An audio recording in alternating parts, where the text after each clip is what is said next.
Hello dear friends, this is your personal English coach Professor DC, and in this video we will be understanding Act 3, Scene 1 of the world famous play The Tempest, written by William Shakespeare.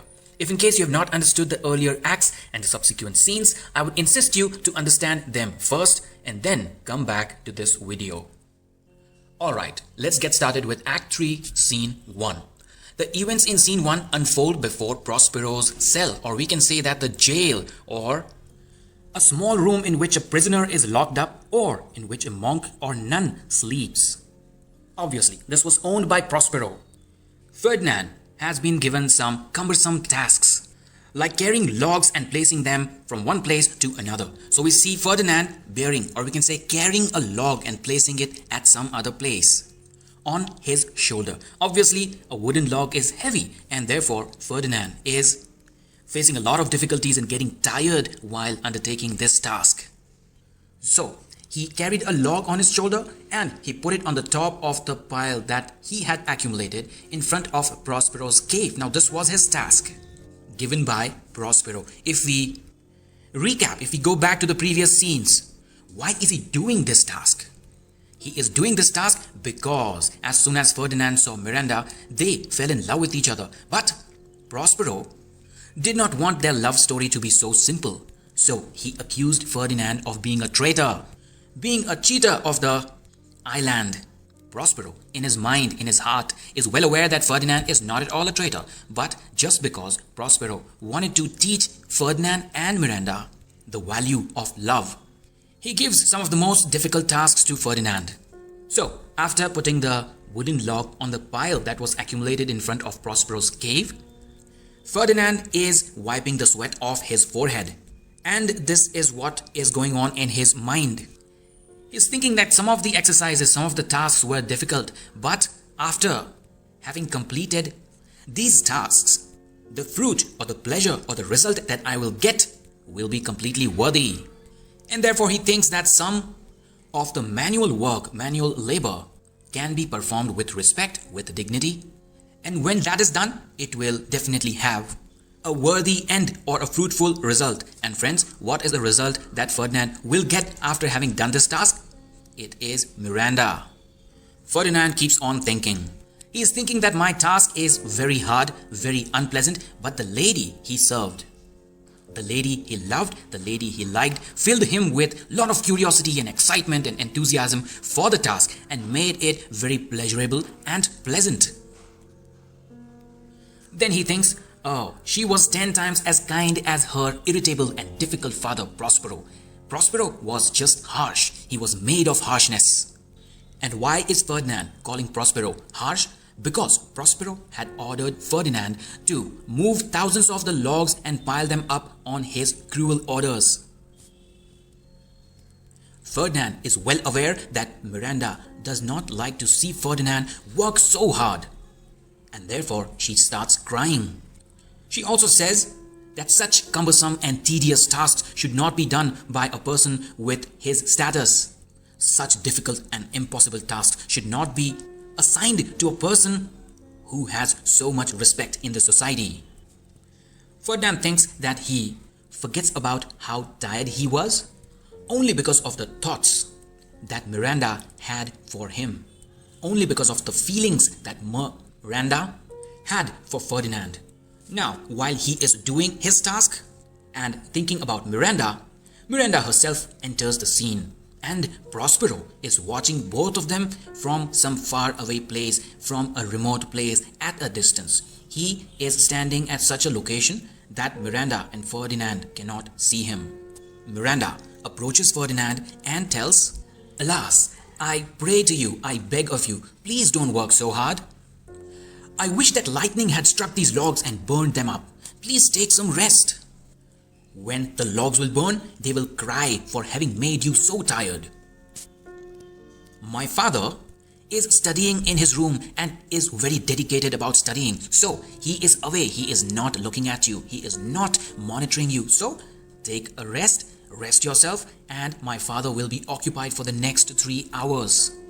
As we already know, Prospero is watching both these lovebirds, Miranda and Ferdinand. From a distance, Ferdinand responds, "Oh, most dear mistress, it will be sunset before I have finished my work." Miranda responds, "Do one thing, you take rest while I will complete your task for a while. If you sit down, I will carry the logs for a while. Please give me that log and I will carry it to the pile of logs you have placed before the cave." Ferdinand says, "No, no, no, no. Precious creature, I would rather tear my muscle or break my back than let you do such tedious and cumbersome and demeaning task while I sit lazily by. I cannot let that happen. I cannot make you work." Miranda responds, "I'll be able to do it. I won't face any issues. On top of that, it would be easier for me because I want to do it and you don't want to do it." Prospero heard them and thought, "Poor thing, she was infected with love. Everything she said is an evidence of it." Miranda continues, "You look very tired." Ferdinand responds, "No, noble mistress, when you are right in front of me, it makes the night seem like a fresh morning. I request you, I beg of you, can you please tell me your name? I'm asking you so that I can include your name in my prayers." Miranda said, "Miranda." Then she felt a pang of guilt because she was not supposed to tell her name to Ferdinand, and therefore she put her hand up to her mouth. And then she thought, "Oh, my father, I have disobeyed you in saying so." Ferdinand heard her name and said, "Respected Miranda, indeed the highest in admiration, the dearest in the whole world. I have looked at many women with respect and admiration and dignity, and their sweet words have often captured my attentive ear.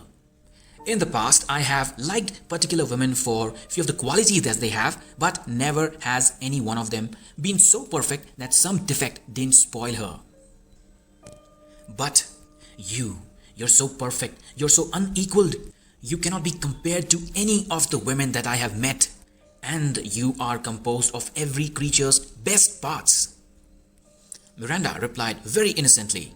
She said, "Well, I do not know any other women because I haven't seen one.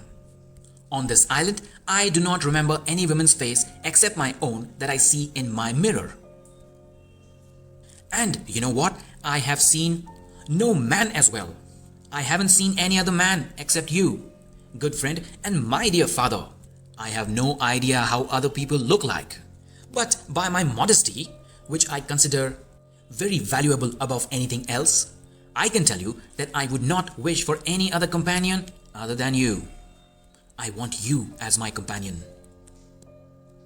I also cannot imagine liking anyone as much as I like you. But I am talking at length in a foolish or inconsequential way with you, and by doing that, I am just disobeying my father. My father had told me strictly not to talk to you at length." Ferdinand responded, "I am in my condition a prince. I am a prince in rank, Miranda. A king, I think, although I wish I were not. And you know what? I cannot suffer this wood-carrying slavery no more than allow a ball fly to enter my mouth. I would no more endure this task than allow a blowfly. I would no more endure this wood-carrying slavery than allow a blowfly to enter my mouth." Then he grabs her hand with love and says, "Listen to my soul. As soon as I saw you, my heart flew to your service, and there it lives, a slave. I am patient. I am carrying these logs. I am doing all the tedious tasks just because I have you in my mind and just because I can obtain you." Miranda raised him up and looked into his eyes. And there she asked a direct question, "Do you love me?" Ferdinand responded, "O heaven, O earth, hear what I say, and if I am speaking the truth, reward me with success. And if in case I am not telling the truth, then turn all my good fortune to failure. Take everything that I have away from me." And then he tells Miranda, "I, above everything in the world, keeping everything else aside, love, prize, and admire you." Miranda said, "I am a fool to cry about something I am so glad and happy about." She started smiling and she had tears in her eyes. And there they embraced each other. Miranda's eyes shone with tears that were starting to form there. Prospero is watching everything, And hearing the conversations and observing all that happened, he smiled too. He thought it was a happy meeting of two rare souls. He closed his eyes and silently from a distant place blessed their union. Heavens rain grace on that which breathes between them. Ferdinand looked at Miranda and then kissed her cheek and asked, "Why are you crying?" Miranda responded, "I am crying at my unworthiness." She said, "I don't dare offer what I wish to give, and much less take what I am going to die of wanting." Then she wiped her tears off and then talked directly. She said, "But this is nonsense. The more I try to hide the truth, the more it reveals itself. I don't want to feel shy or modest in an attempt to seem alluring. Let me come to the point. Let me speak the plain and innocent truth. I am your wife if you will marry me.